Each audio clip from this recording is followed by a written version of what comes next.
Yosh. Bonjour à tous. Donc je m'appelle Dimitri. C'est un peu bizarre de se mettre à parler devant une caméra parce que c'est la première fois que je le fais et à mon avis je vais être très malaisant pour la première fois. Et bon, d'ailleurs je parle pas exactement tout seul puisqu'il y a ma soeur derrière la caméra qui tourne, vous la verrez peut-être plus tard mais bon, pour l'instant elle ne va pas trop se montrer.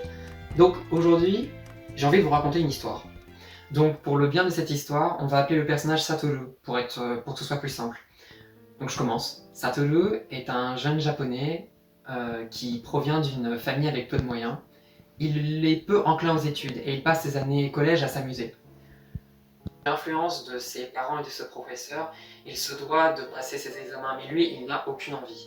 En fait, lui, il se voit simplement amasser de l'argent et partir de chez ses parents pour pouvoir vivre sa vie seul. Surtout, on lui répète qu'il n'a pas les capacités pour pouvoir entrer au lycée, ce qui est assez, vous comprendrez, difficile à entendre. Et il va souvent se disputer avec ses parents sur ce sujet au niveau de son avenir. Son père, il y a quelques années, a eu un AVC, donc en fait il est paralysé d'un côté. Et il n'a jamais eu réellement de résistance avec son père. Et un jour, le père et le fils en viennent à discuter ensemble, sans lui donner une leçon de morale. En fait, il lui parle de son époque, une époque où le Japon était prospère économiquement parlant. On parle en japonais de la Babelu Jigai, l'époque de la bulle spéculative japonaise, qui s'étend de 1986 à 1990. Satoru comprend. Il est bien loin d'être bête. Il sait que l'époque a changé et que maintenant, il est beaucoup plus difficile de trouver un travail au Japon. Il décide donc de suivre les conseils de son père et de se mettre à fond dans ses études pour pouvoir obtenir ses examens. Son acharnement va payer puisque il va réussir à rentrer dans un lycée public malgré ses résultats médiocres et il va ainsi poursuivre sa vie, satisfait. Il va reprendre à s'amuser, mais il va vite se rendre compte qu'il n'a pas les compétences requises pour obtenir ses crédits. Rongé par le stress, il va se réfugier dans la cigarette et dans la violence, mais non sans honte. Il va être confronté à deux choix très importants pour son avenir, faire une année à l'étranger ou arrêter son lycée. Son choix va se porter sur l'arrêt du lycée et il va vouloir amasser de l'argent pour quitter rapidement sa famille qu'il trouve étouffante. Sauf que personne ne va vouloir prêter un logement à un petit jeune de 17 ans qui est freelance, c'est-à-dire une personne qui va faire des petits boulots à droite à gauche.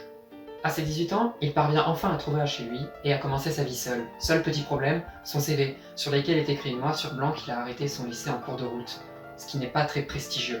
Mais il reste persuadé que l'expérience acquise pendant ses petits boulots va réussir à contrebalancer cette tache noire. Pour l'instant, sa vie le satisfait et tout se passe bien. Par la suite, il va retrouver 3-4 amis qui ont continué leurs études au lycée, ou qui ont créé leur entreprise ou trouvé un super boulot, et il les voit heureux et épanouis. C'est à cet instant qu'il tombe dans une sorte de paranoïa.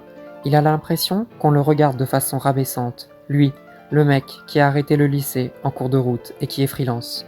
Devant ces gens qui, aux yeux de Satoru, ont réussi leur vie, son complexe ne va faire que se renforcer. Désespéré, il va sombrer dans le jeu, tel que le pachinko, ou alors les jeux de chevaux, les jeux de cyclisme. Fort heureusement, il va réussir à gagner de grosses sommes d'argent, mais il va se rendre compte que l'argent ne va pas réussir à le rendre heureux et surtout à changer son passé. Et sa vie va continuer ainsi. Pas de travail fixe, réveil, petit boulot, jeu, dodo. À partir de ses 22 ans, l'époque du collège va commencer à le hanter avant de s'endormir. Même si c'était une période pendant laquelle il était pauvre, il rayonnait et il était entouré de ses amis. Malheureusement, on a beau être nostalgique d'un temps passé et de souhaiter du mieux qu'on peut son retour, le concept du temps qui passe est irrémédiable. L'hiver arrive, et une nouvelle envie germe en lui, bien plus sombre et radicale, le suicide. Il est très désolé pour sa famille et ses amis, mais pour lui, se donner la mort est une solution bien plus simple. Il y pense tous les jours, et peu à peu, il quitte son travail et commence à s'amuser, chaque jour gagnant une saveur bien plus importante qu'avant. Avant de passer à l'acte, il prévoit de retourner chez ses parents et de leur offrir une dernière fois tout l'amour qu'un fils peut leur donner. Lui, qui menait une vie frivole et qui rentrait peu chez eux, les surprend, mais il l'accueille les bras grands ouverts. Et ainsi, un petit quotidien va s'installer entre eux, profitant des bons plats de sa maman. En contrepartie de l'avoir éduqué et d'avoir bien pris soin de lui, il compte leur donner de l'argent, s'inquiétant de la reconnaissance qu'il souhaite leur transmettre. Mais têtu, il refuse catégoriquement.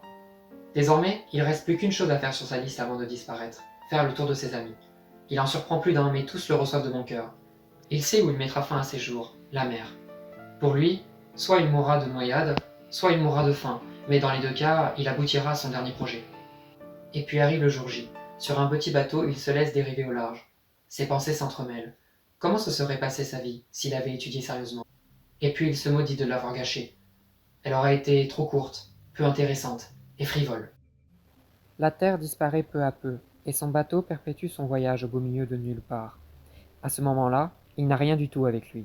Il est face au ciel étoilé et se demande s'il va mourir noyé en s'endormant. Puis, la fatigue le rattrape. Tout à coup, il se sent saisi par une sensation glaciale et il ne parvient plus à respirer. Il comprend qu'il est en train de couler. Et il regrette de ne pas avoir vécu sérieusement. Mais, impuissant face à la situation, les dernières bribes de sa conscience sont englouties par la mer. Satoru se réveille chez ses parents, âgé de 12 ans, et de façon inexplicable, il se rappelle de sa vie jusqu'à ses 22 ans. Aujourd'hui, il se demande ce qu'il s'est passé, et il a l'impression d'avoir fait un long rêve. Mais grâce à ses souvenirs, cela lui a servi d'électrochoc, et il a par la suite fait les bons choix dans ses études pour pouvoir être heureux, et il a perdu l'envie de mourir. Petit point étrange qu'il souligne, il parle et agit indépendamment de sa volonté, comme si sa conscience passée intervenait dans son présent. Moi, ça me fait vachement penser à ReZero, mais t'en penses quoi, Clara? Ouais, c'est vrai. Et voilà, cette histoire est finie. Surtout, n'hésitez pas à lâcher un pouce bleu et un commentaire. Je vous laisse aussi mon Instagram juste en dessous, et notamment dans la barre de description. Et je vous dis à la prochaine. Salut!